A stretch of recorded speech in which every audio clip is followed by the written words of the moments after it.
Assalamualaikum warahmatullahi wabarakatuh. Bersama saya Usman Mahu. Hari ini saya bersama Saudara Hasan untuk bagaimana menanggapi atau menyoroti soal persoalan yang kemudian menjadi tanggung jawab kita bersama, yaitu dampak COVID-19 terhadap sektor pendidikan di Indonesia. Karena pendidikan adalah sebuah laboratorium. Jadi menurut saudara soal pandangan Saudara Hasan terkait dampak COVID-19 terhadap sektor pendidikan di Indonesia, apa menurut saudara? Oke, baik, terima kasih kepada Usman Mahu dari Fakultas Komunikasi yang sudah memberikan kesempatan untuk saya yang memberikan pandangan untuk bagaimana berbicara persoalan COVID-19 yang hari ini berdampak kepada sektor pendidikan. Jadi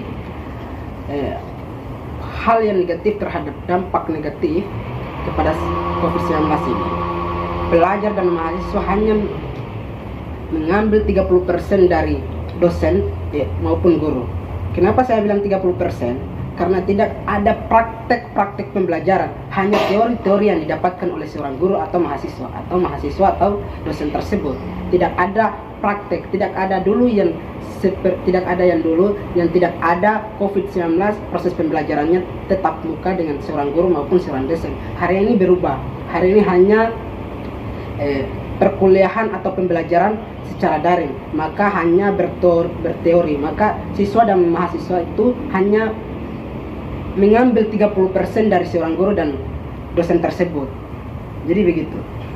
Jadi dari sektor pendidikan yang kemudian kita mahasiswa maupun siswa pelajar, kita sama-sama untuk bagaimana menjalankan suatu instruksi dari pemerintah, menjadi jalan satu-satunya untuk kita dan kita sama-sama menghadapi bersama. Oke. Jadi hari ini kita terus menerus mematuhi peraturan pemerintah yang bagaimana untuk menjaga jarak, mencuci tangan, tetapi tidak ada perubahan tersebut. Selama ini sudah 3 tahun kita turuti pemerintah, tetapi tidak ada perubahan tersebut. Jadi jalan satu-satunya seorang dosen atau guru harus benar-benar memberikan pembelajaran itu terhadap seorang siswa maupun mahasiswa, harus secara fokus, betul-betul bagaimana memberikan pelajaran itu harus benar-benar masuk dalam akal seorang mahasiswa atau siswa tersebut. Jadi yang saya temukan kembali soal kendala dari mahasiswa maupun pelajar itu bukan semua mahasiswa maupun pelajar itu, kalau berbicara soal daring, ada sebagian mahasiswa pelajar mereka mempunyai kendala itu dari jaringan juga, dari koneksi internet.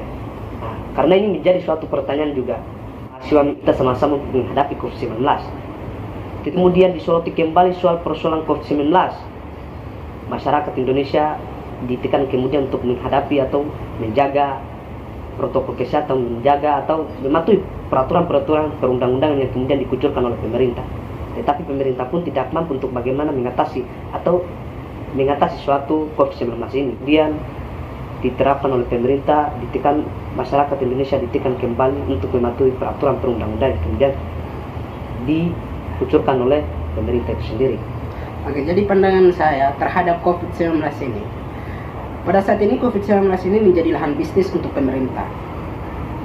Jadi pemerintah ini membuat COVID-19 ini tidak berpikir ke belakang terhadap masyarakat, bahwa masyarakat tidak ada kesejahteraan terhadap masyarakat tersebut.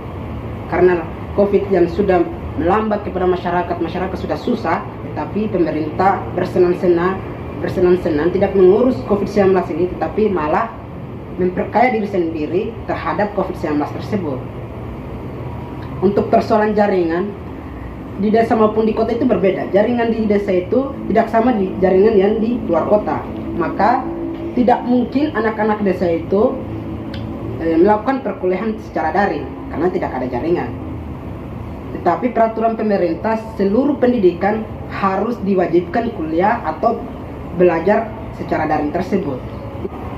Berarti ada keresahan-keresahan yang kemudian timbul dari benak pikiran mahasiswa maupun pelajar. Iya. Kemudian keresahan ini kemudian harus ditanggapi oleh pemerintah tanggung jawab. Nah, keluhan daripada mahasiswa dan pelajar itu untuk bagaimana dari proses pembelajaran daring itu harus dikembali untuk offline gitu. Ya. Kira-kira seperti itu. Ya. Itu mungkin pembahasan dari kami soal dampak COVID-19 terhadap sektor pendidikan di Indonesia. Terima kasih. Billahi taufiq wal hidayah. Wassalamualaikum warahmatullahi wabarakatuh.